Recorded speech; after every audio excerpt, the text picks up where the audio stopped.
أعوذ بالله من الشيطان الرجيم. بسم الله الرحمن الرحيم.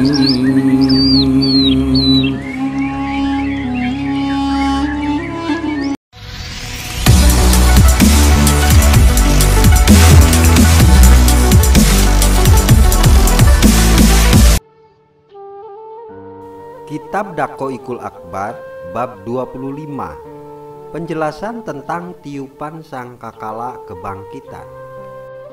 Kemudian Allah yang Maha Luhur berkata, "Wahai Israfil, berdirilah dan tiuplah sangkakala untuk membangkitkan makhluk." Lalu malaikat Israfil meniup dan menyeru, "Wahai ruh-ruh yang keluar, tulang-tulang yang hancur, tubuh-tubuh yang rusak, otot-otot yang terputus, kulit-kulit yang robek, dan rambut-rambut yang berjatuhan, berdirilah untuk keputusan." Lalu mereka pun berdiri dengan perintah Allah yang Maha Luhur. Demikian itu adalah firman Allah yang Maha Luhur, yang artinya, maka tiba-tiba mereka berdiri menunggu putusannya masing-masing, di dalam surat Az-Zumar ayat 68. Mereka melihat ke langit yang telah berhamburan atau hancur. Bumi telah digantikan, unta-unta yang bunting hamil telah ditinggalkan, binatang-binatang buas telah dikumpulkan, lautan telah diluapkan, nyawa-nyawa telah dipertemukan ke badannya. Malaikat Jabaniyah telah didatangkan, matahari telah digulung, timbangan-timbangan amal telah ditegakkan, dan surga telah didekatkan. Setiap jiwa mengetahui apa yang telah dilakukan. Demikian itu adalah firman Allah yang Maha Luhur, yang artinya, mereka berkata, "Aduhai celakalah kami, siapakah yang membangkitkan kami dari tempat tidur kami?" Dalam surat Yasin ayat 52. Lalu orang-orang mukmin menjawabnya, yang artinya, inilah yang dijanjikan oleh Tuhan yang Maha Pemurah, dan benarlah para rasul.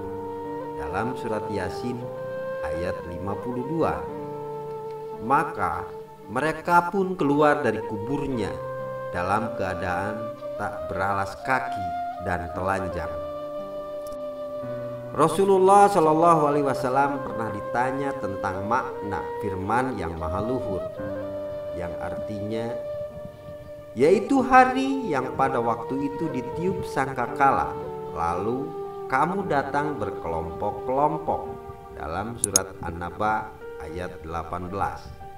Lalu Rasulullah Shallallahu Alaihi Wasallam menangis sehingga debu terbasahi oleh air mata beliau. Kemudian beliau berkata, "Wahai orang yang bertanya, kamu bertanya kepadaku tentang perkara yang sangat besar. Sesungguhnya akan dikumpulkan kaum-kaumku dari umatku menjadi 12 golongan di hari kiamat. Adapun golongan pertama, mereka dikumpulkan dalam bentuk monyet. Mereka adalah tukang-tukang fitnah di dalam manusia, sebagaimana dalam firman Allah yang Maha Luhur, yang artinya, dan fitnah itu lebih kejam daripada membunuh. Dalam surat Al-Baqarah ayat 191. Kedua, mereka dikumpulkan dalam bentuk babi. Mereka adalah ahli atau orang-orang yang memakan perkara haram, sebagaimana dalam firman Allah yang Maha Luhur, yang artinya, mereka itu adalah orang-orang yang suka mendengar berita bohong, banyak memakan yang haram. Dalam surat Al-Maidah ayat 42. Ketiga, mereka dikumpulkan dalam keadaan buta lagi kebingungan. Mereka bergantung kepada manusia lainnya.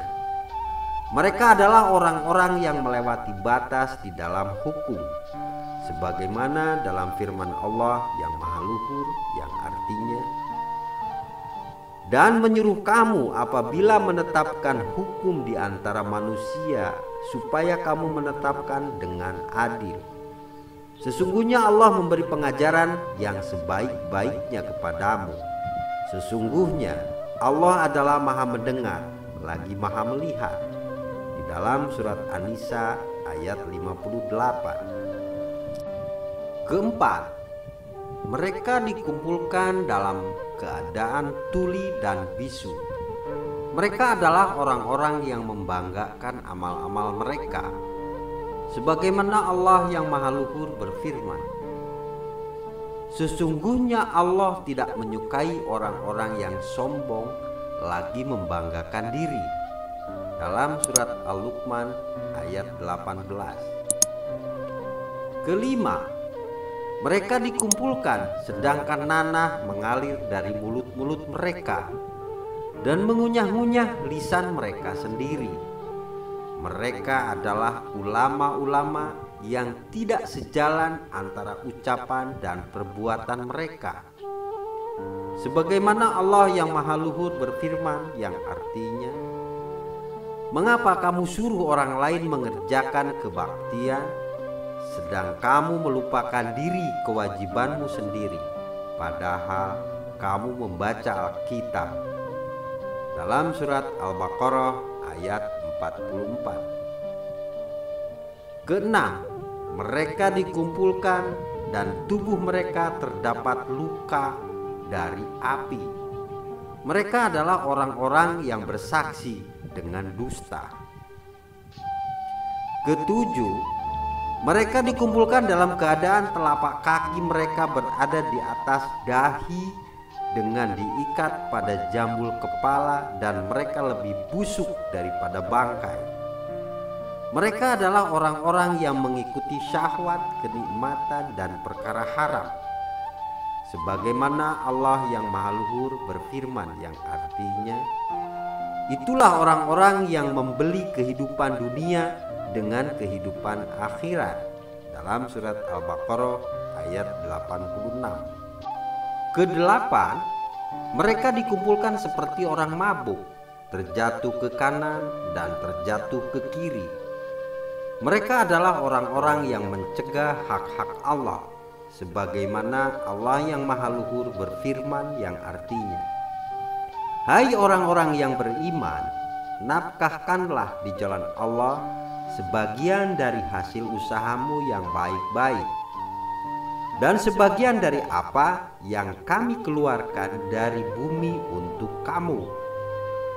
Dan janganlah kamu memilih yang buruk-buruk lalu kamu menafkahkan daripadanya, padahal kamu sendiri tidak tahu mengambilnya melainkan dengan memincingkan mata terhadapnya. Dan ketahuilah bahwa Allah Maha Kaya lagi Maha Terpuji. Dalam surat Al-Baqarah ayat 267. Kesembilan, mereka dikumpulkan dalam keadaan mengenakan celana dari timah cair. Mereka adalah orang-orang yang tidak takut melakukan ghibah atau menggunjing, sebagaimana Allah yang Maha Luhur berfirman yang artinya, dan janganlah mencari-cari keburukan orang dan janganlah menggunjingkan satu sama lain.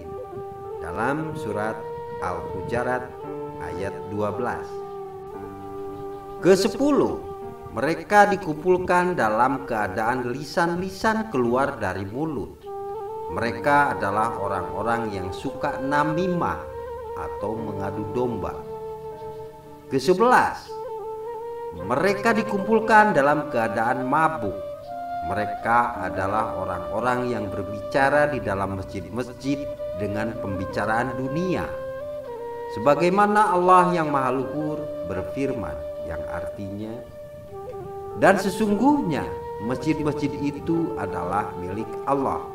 Di dalam surat Al-Jin ayat 18. Kedua belas, mereka dikumpulkan dalam bentuk babi. Mereka orang-orang yang memakan riba, sebagaimana Allah yang Maha Luhur berfirman, yang artinya, hai orang-orang beriman, janganlah kamu memakan riba dengan berlipat ganda, dan bertakwalah kamu kepada Allah supaya kamu dapat keberuntungan. Dalam surat Ali Imran ayat 130.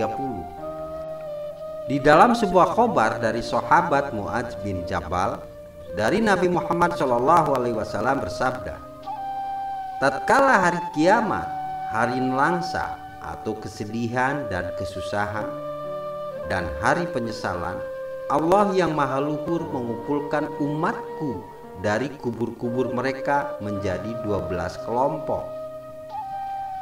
Kelompok pertama, mereka dikumpulkan dari kubur sedangkan mereka tidak memiliki tangan dan kaki. Lalu menyerulah dari arah Zat yang Maha Pengasih. Mereka adalah orang-orang yang menyakiti tetangga. Mereka mati sedangkan tidak bertaubat. Ini adalah balasan mereka, dan tempat kembali mereka adalah ke neraka. Sebagaimana Allah yang Maha Luhur berfirman, yang artinya, sembahlah Allah dan janganlah kamu mempersekutukannya dengan satu apapun, dan berbuat baiklah kepada kedua orang ibu bapa, karib kerabat, anak-anak yatim, orang-orang miskin, tetangga yang dekat dan tetangga yang jauh, dan teman sejawat, ibnu sabil dan hamba sahaya. Sesungguhnya Allah tidak menyukai orang-orang yang sombong dan membangga-banggakan diri. Dalam surat An-Nisa ayat 36.